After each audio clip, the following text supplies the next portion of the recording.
Yes, you guys have the power. My name is Dr. John Oda, and this is the Dr. John Oda Method. Guys, thank you guys so much for joining me today. Guys, this is an exciting show, right? The name of the show is Violence in the Workplace. All right, so that's the name of the show. But of course, we start every show the exact same way. I'm going to give you my one, two, three, five gifts and my one rule, so we can get in state to listen to it. Because this show, here it goes. If you have a business, if you work at a place, this show's for you. And I'm going to break down current news, what took place, so we can all be on the same page. But my very first gift that I have, guys, is to have fun. When I say have fun, what does that mean? Okay, so here's what I don't want. I don't want like negative attitude. As you're listening to me, you're listening to the radio, listen to the kid. Okay, if that's the case, turn me off until you have some time to listen to the show. When I have fun, guys, I sing, I dance, I crack jokes. I even sometimes have a potty mouth, right? But that to me is fun. So can you have fun? Yes or yes? We heard you. Beautiful. My next gift is to have an open mind. When I say have an open mind, what does that mean? Great. You're absolutely right. When I say have an open mind, some people, they hear something and they don't like it and they close their mind. I don't want to hear it. All right. I want you to see Tony Robbins back in 1995. I'm showing it was my youth right now. And Tony said some profound knowledge. And it's almost like he was speaking to me. But there was about 6,000 people there. And that's what he said. He said, we live in a box. We work in a box. We drive in a box. We talk in a box, right? My number one outcome is to get you outside of your box, of your comfort zone, and look at things in a different way. Once you do this, you will get a complete breakthrough in life and personal as well as your professional life. So the question that I have for everybody, can you guys have an open mind? Yes or yes? I heard you. Great job. Okay, beautiful. My next gift is to play full out. Who in here plays sports? It could be cheerleading, it could be basketball, football, track, swimming, wrestling, boxing, right? Whatever, right? So when you played full out, your coach said, leave everything on the field or leave everything on the ring, right? And my whole goal is play full out. So the question that I have is for you, can you play full out? Yes or yes? Oh, I heard you guys. Beautiful. Yes, beautiful. And my last gift is allow me to be your coach and your mentor. What's a coach and what's a mentor? So a coach is I can coach you on being a better parent. I can coach you on increasing your sales or doubling your business, right? I can coach you in those areas and then I can do an amazing job. A mentor is somebody who's been there and done that, right? So a mentor is like, so when I used to work for companies, and I still do, right? When I can double and triple their business, right? I've been there and done that. When I grew a business from 300,000 to 7 million, or went from $50 million to 100 million in 4 months, right? That right there, I can do that. So I can say, hey, so I can see the road 100 yards away. It could be in the fog, but I can still see what's going on. I can say, man, if you don't turn this hard right, you're gonna crash. So for the next 25, 30 minutes, right around that time, I want you to allow me to be your coach. In some areas, I will coach you, but some areas I'm gonna mentor you. We can do that? Beautiful. Yes or yes. Oh, I forgot one small thing, right? So let me tell you about a little bit of a background about my history. I spent since 1987 in the mental health field. Worked with parents and teens was mainly, but I worked with schizophrenia and bipolar and drugs and alcohol, suicide attempts. Oh my God, the list goes on, right? But I also have a lots of experience in businesses. So, been a pleasure and honor of working with Chet Holmes and Tony Robbins for about a decade. So what I call myself is an ultimate business growth strategist. And the reason why, because I'm the only person that I know of that can do clinical, maybe we got 1%, that can do clinical psychology as well as business and help you grow your business, right? So I have programs for teens and parents and business and life coaching, the whole 9 yards, because I believe is that my number one goal is to change people's lives in a positive way. And that has been my quest for my whole life, is to figure out what make people rich and what make people poor. To me, it is their psychology and their mindset. As soon as they know what to do and how to do things, everything changes, right? So my goal, right, and my outcome is for this podcast is to give you some ideals to actually make that change. When you hear an ideal, guys, do it.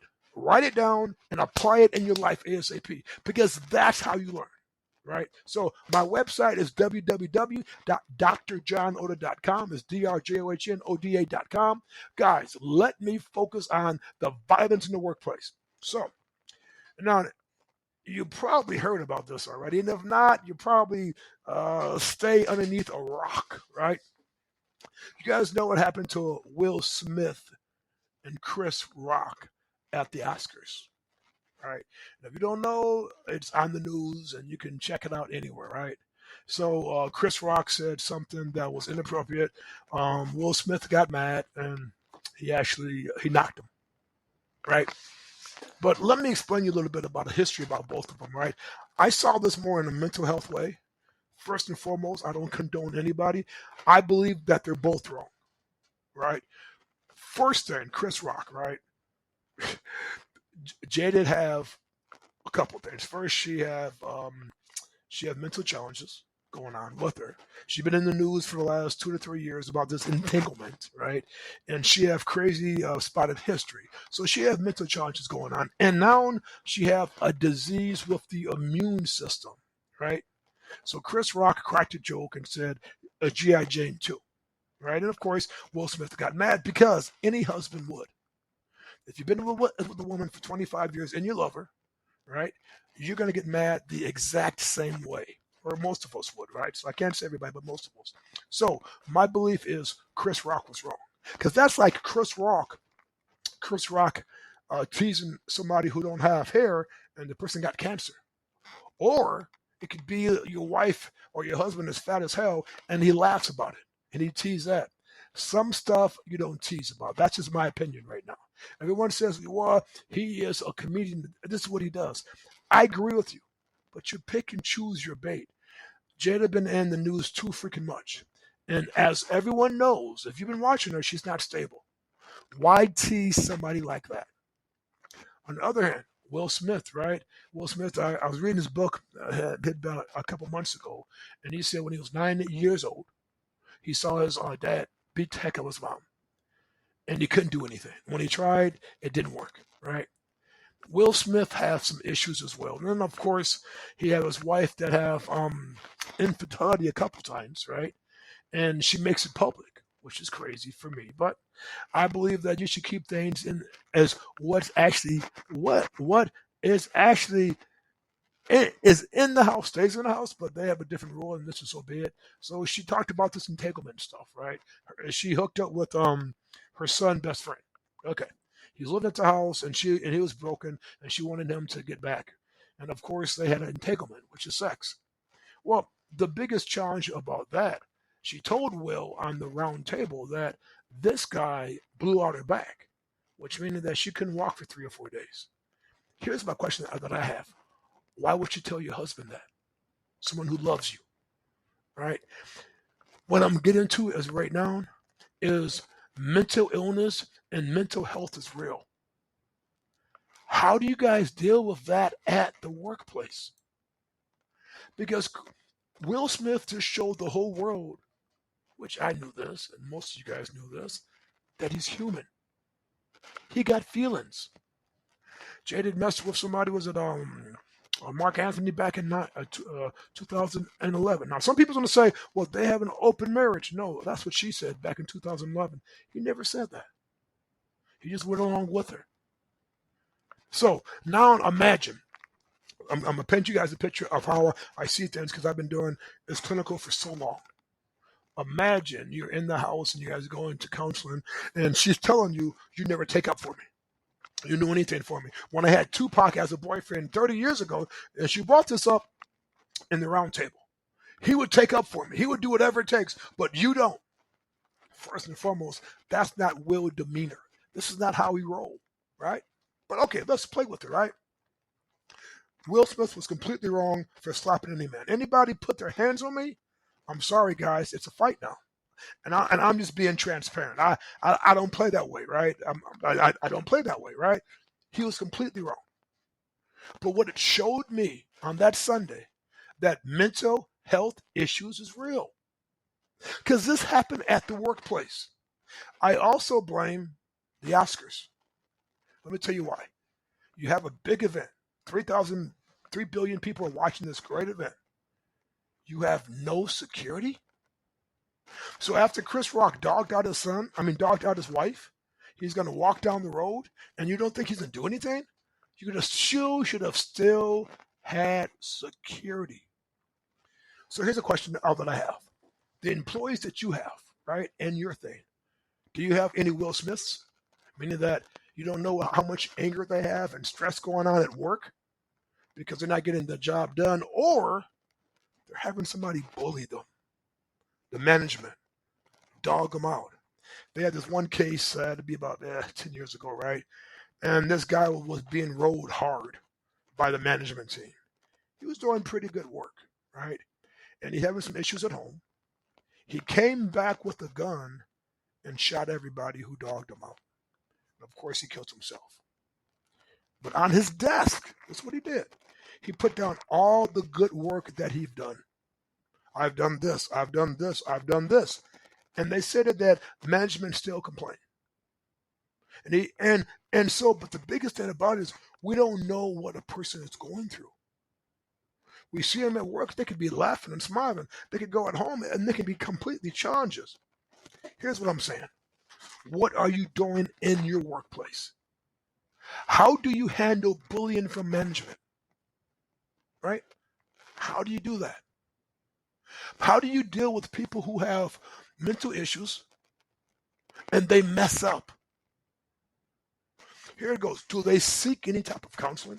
I call that life coaching, right? Counseling is great, but counseling is like a Band-Aid, right? For me, life coaching, the way that I do it, it's a little bit different. I get down to the roots and I figure out all ways of how them to function like a human, right? But here's what I'm saying though, right? What areas in your business, or if you work with somebody in the corporation, need help? Right. We always talk about mental health. So let me give you a breakdown. When I was doing mental health back in the 80s, right? The average client would stay there between 30 to 45 days, sometimes even 60, right? Today, they're staying in there for 3 to 7 days. If they stay for 10 days, they have some great insurance. Right? So it takes medication to kick in between 6 to 12 weeks on the average. Sometimes even take longer. Do you think these people are getting the help that they need? If they're only staying in there for only 3 to maybe 10 days, and 10 days, just say 3 to 7 days. See, here's what people have to know. In mental health facilities, most of them, you can just sleep. You don't have to go to groups. The ones who want to go to groups and get lessons and learn and get some a mindset or some strategies to actually change their lives, right? They go to groups. A lot of my patients, when I was there, they stayed in the bed, or they stayed in the quiet room, or they stayed in restraints. Eventually, their insurance ran out and they left. But what did they learn?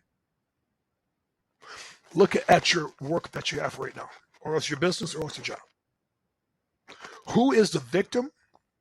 Who is the villain? And who is the hero? You guys know what a victim is. Victim is poor me. The villain is trying to make your job hard and do whatever it takes to actually run everything. A hero makes it better. I learned this from one of my great friends, Dr. Scott Conway. He does this thing called Ohana Way. But what are you guys inside your business?